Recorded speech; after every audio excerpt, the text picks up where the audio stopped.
किसी ने इस लड़की को इस अजीब जगह पर बांध कर रखा है। तब उस जगह एक आदमी कुछ केमिकल लेकर आया। फिर उसने देखा कि उस आदमी ने उस लिक्विड को मशीन में भरा जो लड़की के ऊपर सावर की तरह लगा हुआ था। फिर वो बाल खोलता है और एसिड इस लड़की के ऊपर गिरने लगता है। लड़की एक फेमस सोशल मीडिया इन्फ्लुएंसर है जो ज्यादातर अपने काम में व्यस्त रहती है। एक दिन उसे एक दोस्त का कॉल आया जिसने उसे पार्टी करने के लिए इनवाइट किया। लड़की भी काम से थोड़ा ब्रेक लेना चाहती थी, इसलिए वो जाने के लिए मान गई। बाहर जाते समय रास्ते में उसे एहसास हुआ कि कोई उसका पीछा कर रहा है। फिर जब वो बार में पहुंची तो उसके दोस्त का टेक्स्ट मैसेज आया कि कुछ काम आ जाने की वजह से वो नहीं आ सकेगा। इसलिए उसने खुद के लिए एक ड्रिंक ऑर्डर की और ड्रिंक पीकर वहाँ से जाने का फैसला किया। पर करीब बैठे एक शख्स ने मौका देखकर लड़की के ड्रिंक में कुछ मिला दिया। ड्रिंक पीने के थोड़ी देर में ही उसका होश खोने लगा और जब उसकी आंखें खुली तो वो इस अजीब सी जगह पर थी।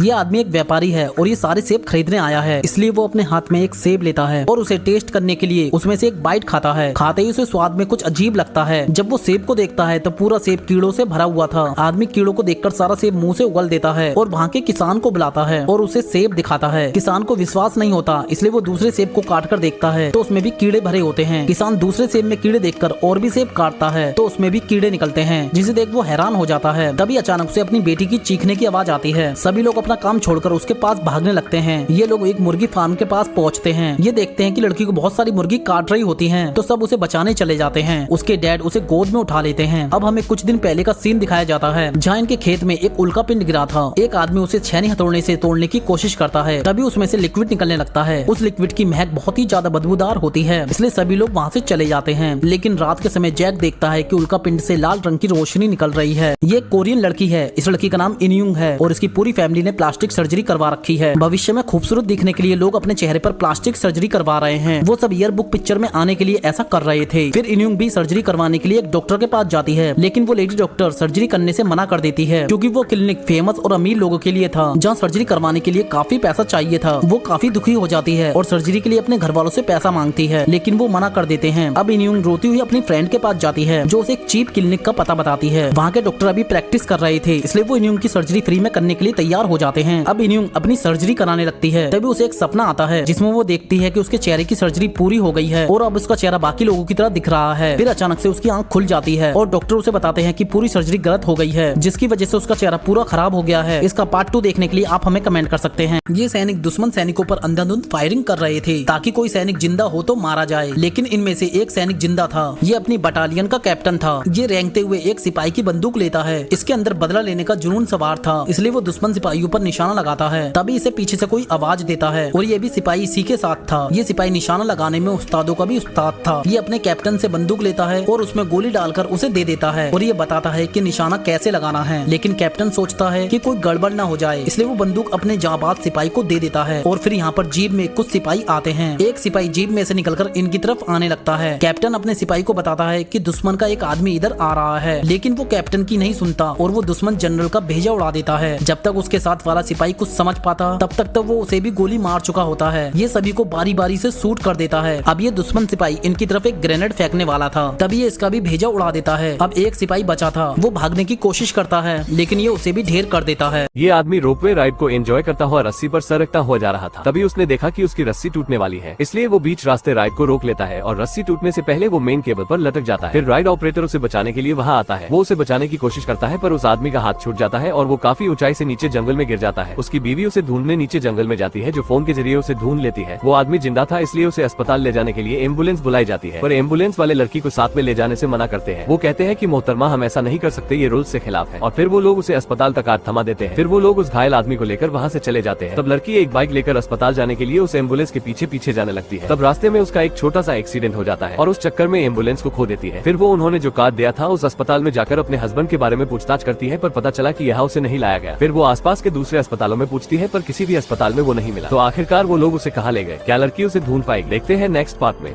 ये एक आदमी को लालू बोल देता है, तभी इसको गुस्सा आता है। वो सख्ती से इसका हाथ बांध देता है। एक लड़की कहती है अब क्या होगा? दूसरी लड़की कहती है अब मोटा बेगन देखने को मिलेगा। पत्थर वाला आदमी कहता है कैसा बेगन भरता बनेगा क्या? तभी ये जादू से उसके कपड़े गायब कर देता है। उसके साथ वाली लड़कियां बेगन देखकर बेहोश हो जाती है। ये कहता है अब भोंदू कपड़े पहना दे। एक लड़की कहती है मेरे जीजा का इतना बड़ा बेगन था। दूसरी कहती है चुपचाप बैठ बेगन देखने दे। तभी पत्थर कहता है अच्छा तो इस बेगन की बात कर रही थी। तभी ये कहता है तुम सबका भी गायब करूंगा, कपड़ा मुड़ मुड़ा देखूंगा। लेकिन ये लड़कियां अपने कपड़े पकड़ रही थी। पत्थर कहता है मेरा देख ले। तभी ये कहता है अबे चुतिया, अपने आप को शाहरुख खान समझ रहा है क्या? चल रो के दिखा। सभी लोग हंस रहे थे, इसका मजाक बना रहे थे। तभी ये कहता है मैं बॉबी देओल हूँ चुतिया। तभी ये कहता है पहले ये बता यहाँ कैसे आया तू, और मुझे लालू कैसे बोला? तभी ये कहता है दल्ले तू लालू 2.0 है। अब ये उसके पास जाता है, कहता है अब बोल के दिखा लालू, तेरा पप्पू दबा दूंगा, पिचक जाएगा और तेरी आंखें बाहर आ जाएगी, समझा? चल अब कपड़ा पहना देता हूँ। तभी जादू से कपड़ा उसके शरीर पर आ जाता है। तभी ये कहता है देखिए आप मुझे वो हथियार दे दो, ये कोई हथियार लेने आया था। तभी आदमी कहता है अच्छा तो अब प्यार से बोल रहा है, इज्जत कर रहा। तभी वो जादू हथियार मंगवाता है। इसको लगता है कि ये लोग चंदन की लकड़ी काट रहे थे, लकड़ी लुढ़क कर नीचे जा रही थी, धुआं धुआं हो गया था और एक लकड़ी पुष्पा पर गिर जाती है। पुष्पा नीचे गिर जाता है। तभी एक और लकड़ी गिरती है, फिर एक और पुष्पा दब गया था और ये लोग उसको देख रहे थे। टोपी वाला कहता है क्या हुआ? एक आदमी कहता है दल्ले पुष्पा दब के मर गया, नहीं छोड़ूंगा। टोपी वाला उसको गोली मार देता है और पीछे वालों को भी मार देता है और चला जाता है, लेकिन एक आदमी जिंदा था, ये पुष्पा का बदला लेगा। अब घोड़ा गाड़ी से गोली चलती है, टोपी वाला बच जाता है, ये बहुत चालू था। कहता है नानी याद दिलाऊंगा आज, और टोपी पहनकर उनका पीछा करता है। ये वही है जो बच गया था, टोपी वाला घोड़े से पीछा कर रहा था। तभी दो लोग बॉक्स से बाहर निकलकर उसको गोली मार रहे थे, टोपी वाला बच रहा था। तभी टोपी वाला बड़ी बंदूक निकालता है और एक को मार देता है, तभी दूसरे को भी टपका देता है। टोपी वाला कमाल कर रहा था, ये आदमी अकेला पड़ गया था और उसको भी मार देता है। पुष्पा की टीम फुसी निकल गई, लेकिन अभी एक जिंदा था। अब ये निशाना लगाता है, घोड़ा गाड़ी के तैयार पर गोली मारता है, आदमी खाई में गिर गया। अब ये कहता है जा तुझे छोड़ रहा हूँ, भाग जा। ये छुप कर सुन रहा था। अब अगले दिन ये फिर से टोपी वाले को मारने आया था, वो इसको देख लेता है, ये उस पर गोली चला रहा था लेकिन वो छुपा हुआ। ये बड़बोला लड़का समुद्री लुटेरों के जहाज से नाव चुरा रहा था। तब उसकी उटपटांग हरकतों की वजह से घंटा बजा और सारे लुटेरे जाग गए। अब जहाज की सरदार अलविदा आई और उसे पूछा बिन बुलाए बाराती की तरह हमारे जहाज पर कैसे टपका? कौन है रे तू? टोपी वाले जिंगुर। लड़का बोला मैं हूँ भविष्य का लुटेरों का सरदार, नाम है मेरा मंकी डी लूटी। सुनकर सारे नाविक हंसने लगे। तब इस आदमी ने उसे गोली मारी पर गोली रिटर्न होकर उसे ही लगी, देखकर सारे चौंक गए। फिर अलविदा ने वार किया पर लचीले लड़के ने कमरिया लचकाई। अलविदा बोली तू हैवान है या शैतान? तब उसने अपने हाथ को कानून से भी लंबे किए और ऊपर लटक गया। अब अलविदा को आया गुस्सा, उसने कसके दिया एक फटका पर वो टोपी वाले का कुछ बिगाड़ ना पाए। फिर लड़के ने चीटिया कलाया को लंबा खींचा और अलविदा को किताब देकर जहाज से अलविदा किया। लड़का बोला ना ही मैं हैवान ना ही शैतान,